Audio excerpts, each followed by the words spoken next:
मुरली मनोहर नंदलाला मुरली मनोहर नंदलाला मुरली मनोहर नंदलाला मुरली मनोहर नंदलाला गोविंद गोविंद गोविंद गोविंद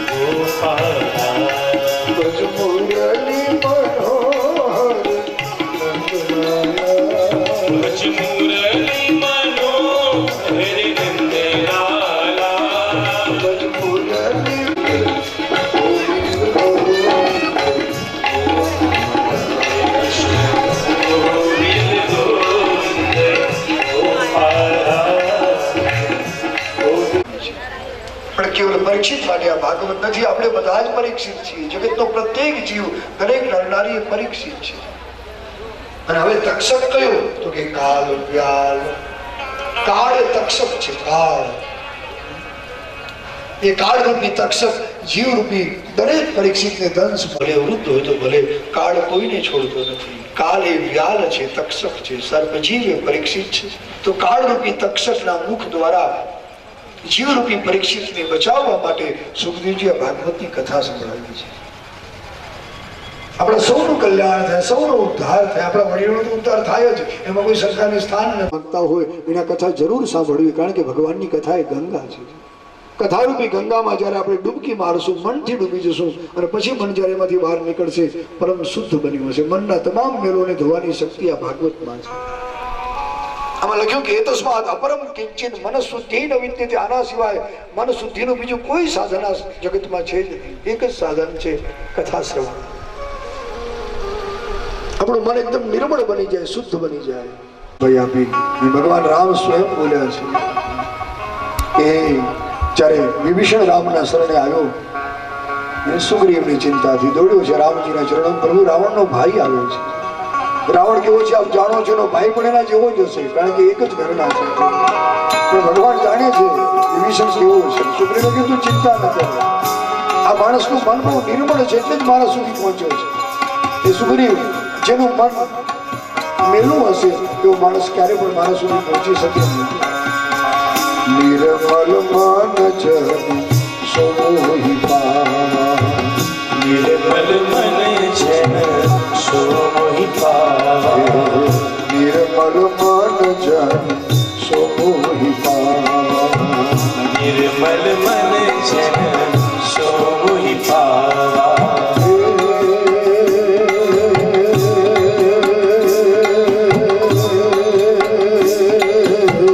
મોહી કપટ છલ છિદ્ર ભાવા. મોહી કપટ છલ છિદ્ર ભાવા.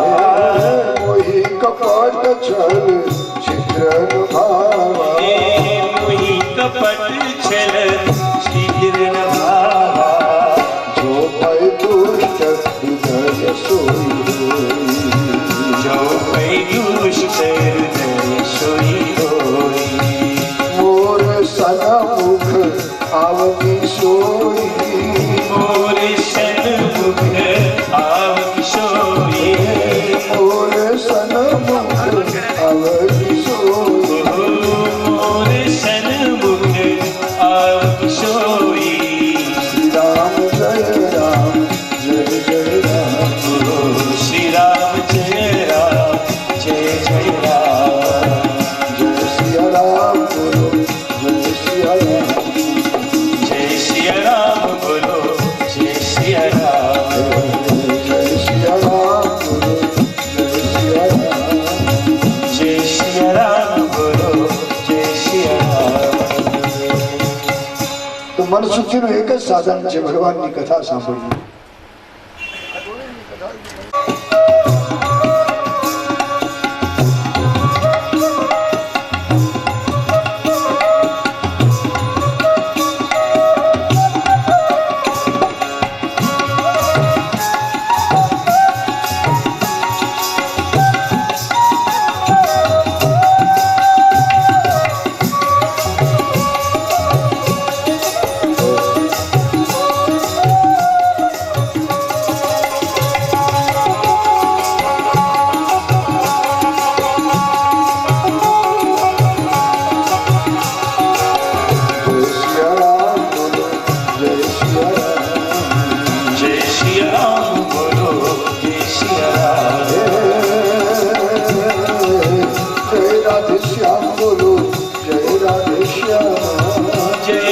श्याम बोलो जय राधे श्याम, जय राधे श्याम बोलो जय राधे श्याम, जय राधे श्याम बोलो जय राधे श्याम, जय सिया राम बोलो जय सिया राम, जय सिया राम बोलो जय सिया राम, जय सिया राम बोलो जय सिया राम, जय सिया राम बोलो जय सिया राम। મન શુદ્ધ કરવા માટે ગમે એટલી નદીઓમાં ડૂબકી લગાવશું આપણું મન શુદ્ધ નહીં થાય। તમે ગંગામાં સ્નાન કરો, યમુનામાં, નર્મદામાં, બધું સારું છે, સાચું છે, પણ એનાથી આપણું તન શુદ્ધ થાય, મન શુદ્ધ નથી થતું। મન તો ત્યારે શુદ્ધ થાય જ્યારે ગોવિંદ રૂપ કથા રૂપી આ ગંગામાં જ્યારે ડૂબકી મારીએ, ભાગવત રૂપી ભાગીરથીમાં જ્યારે ડૂબકી મારીએ ત્યારે આપણું મન શુદ્ધ થાય। એક જ સાધન બતાવ્યું છે। અને ભગવાનને મલિન મનવાળા જીવ જરાય ગમતા નથી। જેનું મન નિર્મળ હશે, ભગવાન કે જીવ મને ખૂબ પ્યારો લાગે છે, પણ જેના કાળજે કૂડ કપટ ભર્યા હશે, જેનું મન મેલું હશે, ભગવાન કે આવા માણસો મને જરાય ગમતા નથી, આવા માણસોથી ઘણો દૂર રહું છું। મોહી કપટ છલ છિદ્રનો ભાવ, ચોખ્ખી ના પાડી ભગવાન કે જેના કાળજે કપટ ભર્યું છે, જે માણસ છલ કરી અનેકને છેતરે છે આ જગતમાં, ભગવાન કે આવા માણસોથી હંમેશા દૂર રહું છું। ભગવાનને બીક લાગી કે આ દુનિયાને છેતરનારો મને પણ શીશામાં ઉતારશે, અને અમુક લોકો ભગવાનને છોડતા નથી, બીજાને ક્યાંથી છોડે? ભગવાનને ન છોડે। મોટી મોટી સુપારી પોતે કાતરીને ખાઈ જાય, સડેલી સુપારી ભગવાનને ધરાઈ આવે। ભગવાન કે એને હું શું કરું ભાઈ? સારી સારી તું પેટમાં ઉતારી ગયો, અને સડેલી મને પધરાવે છે। ભગવાનને છેતરે તો જેના કાળજે કૂડ કપટ ભર્યું છે, જે છલ કરી અનેકને છેતરે છે, ભગવાનને આવા જીવ ગમતા નથી। મન શુદ્ધિનું એક જ સાધન એ બતાવ્યું છે કે જ્યાં જ્યાં પ્રભુની કથા થાય બસ પ્રેમથી સાંભળ્યા કરો। મન સૂક્ષ્મ તત્વ છે। શરીર મેલું થાય પણ તરત ખ્યાલ આવે, માણસ નાવા બેસી જાય, કપડા મેલા થાય તરત ખ્યાલ આવે, માણસ તરત ધોવા બેસી જાય, પણ મન મેલું થાય જલ્દી ખબર પડતી નથી। સૂક્ષ્મ તત્વ છે, ક્યાં ગોઠવ્યું છે ઈશ્વરે એ જ ખબર પડતી નથી। મન બુદ્ધિ આ બધા સૂક્ષ્મ તત્વો છે। સ્થૂળ શરીર તો દેખાય છે, સૂક્ષ્મ તત્વો ક્યાં નજરે ચડે છે? અને જેનું મન મેલું હશે ના મન મંદિરમાં ભગવાન મનમોહન ક્યારે પણ નહીં પધારે, કારણ કે મલિનતા આપણને ગમતી નથી, પ્રભુને ક્યાંથી ગમે?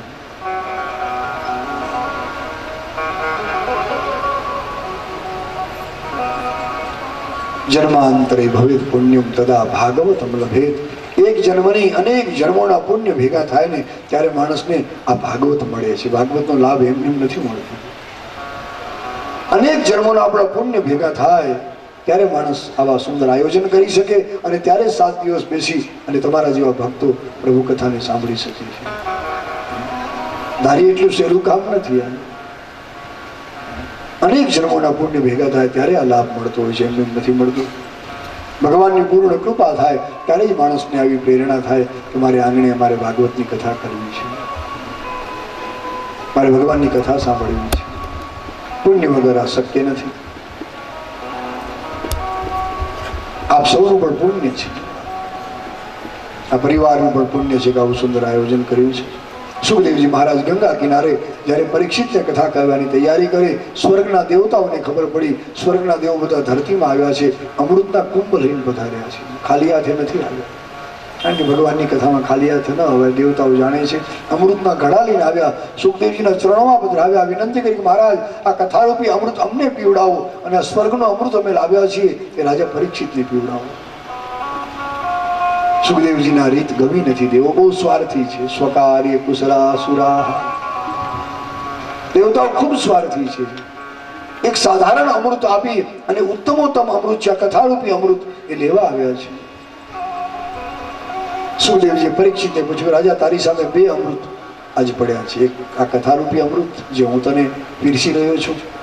દેવતાઓ આવ્યા એ પણ સ્વર્ગનું અમૃત લઈને આવ્યા છે. બોલ રાજા, તારે કયું અમૃત પીવું છે? સુખદેવજીને પૂછ્યું. પરીક્ષિતે વંદન કરીને, મહારાજ આપ જ મને સમજાવો, આપ તો સદગુરુ છો, સંત પુરુષ છો.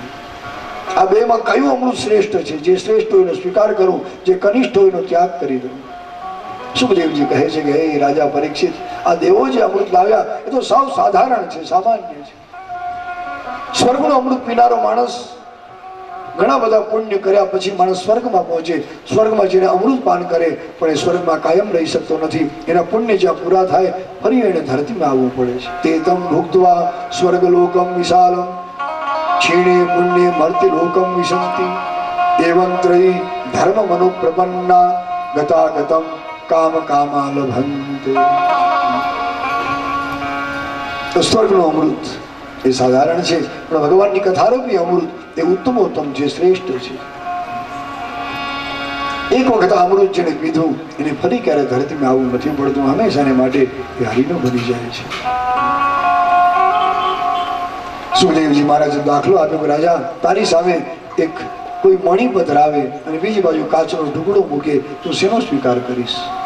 પરીક્ષિતે કહ્યું, મહારાજ ડાયો માણસ મણીનો સ્વીકાર કરે. તો રાજા આ ભગવાનની કથા એ મણી સમાન છે. એવો જે અમૃત લઈ આવ્યા એ તો કાચના જેવું છે. કાચ કમણીર્મહા. દેવતાઓને સુખદેવજી મનાઈ કરી, તમે સ્વર્ગમાં પહોંચી જાઓ, અમૃતના કુંભ પાછા લઈ જાઓ. તમે લાવ્યા છો અમૃત, નથી મારે પીવું, નથી સુખદેવજીને પાવું. મોટા મોટા ઇન્દ્રાદિક દેવતાઓ અમૃતના કુંભ પાછા લઈ મોઢું બગાડતા બગાડતા સ્વર્ગમાં પહોંચ્યા છે. આનો અર્થ એ થયો કે ભગવાનની કથા દેવોને પણ દુર્લભ છે, પણ આપણે બધા ભાગ્યશાળી છીએ કે ભગવાનની કથા આપણને આ સુલભ બની છે. દેવોને દુર્લભ છે આ કથા. સુખદેવજી દેવતાઓને ત્યાં નથી બેસવા દીધા. જાણે છે દેવતાઓ સ્વર્ગમાં બેસી ખૂબ વિષયના સુખને ભોગવે છે અને આવા વિષય જીવ એ ભગવાન વાસુદેવની કથા નહીં સાંભળી શકે. પોતે તો નહીં સાંભળે, પણ બીજા જે શાંતિથી બેઠા છે સાંભળવા એને પણ નહીં સાંભળવા દે. એટલે દેવતાઓને પાછા કાઢ્યા, તમે જાઓ, તમારા ઘડા પણ લેતા જાઓ અમૃતના કુંભ.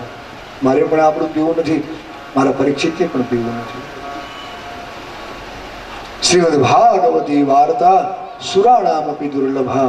દેવોને પણ દુર્લભ છે ભગવાનની કથા. ધરતીનું દિવ્ય અમૃત છે ભગવાનની કથા. 7 દિવસની કથા સાંભળ્યા પછી પરીક્ષિતને જ્યારે મોક્ષ મળ્યો ત્યારે બ્રહ્માજીને આશ્ચર્ય થયું કે આ ભાગવતમાં એવું શું છે. પોતાના બ્રહ્મલોકમાં એમણે ત્રાજવું મગાવ્યું છે અને તોલવા બેઠા છે. એક ત્રાજવામાં મોક્ષને આપનારા તમામ સાધન પધરાવ્યા, બીજા ત્રાજવામાં શ્રીમદ ભાગવતને પધરાવ્યું. બધા કરતા ભાગવતનું વજન વધ્યું છે. અને બ્રહ્માજી જાણી ગયા, ધન્ય છે ભાગવતને. આ જગતમાં મુક્તિ આપનારા જેટલા સાધન છે બધા જ સાધનમાં ભાગવત બધા કરતા શિરમોર છે, એવરેસ્ટ શિખર છે. મુક્તિ આપનારા જેટલા સાધન છે જગતમાં બધા કરતા ભાગવત શ્રેષ્ઠ છે. જે નર નારી ભાગવતનું શ્રવણ કરશે, એનું પઠન કરશે, એને અવશ્ય મુક્તિ મળશે. મેનિરે ભગવદ રૂપમ શાસ્ત્રમ ભાગવતં કલો પઠનાત શ્રવણાત સત્યો વૈકુંઠ ફલદાયકમ. કલિયુગમાં ભાગવત એ સાક્ષાત ભગવાનનું સ્વરૂપ છે. મેનિરે ભગવદ રૂપમ. સવારે પણ મેં કહ્યું કે આ શાસ્ત્ર કોઈ સાધારણ નથી. આ ગ્રંથના રૂપમાં ગોવિંદ સ્વયં પધાર્યા છે. આ પુસ્તકના રૂપમાં પ્રભુ સ્વયં આપણે આનીને આવ્યા છે. ભગવાનનું વાંગમય સ્વરૂપ છે આ ભાગવત. જેને એક એક શ્લોકમાં ભગવાન શ્યામના દર્શન થાય છે, જેને એક એક વાક્યમાં ભગવાન વાસુદેવ દેખાય છે, જેના પદ પદ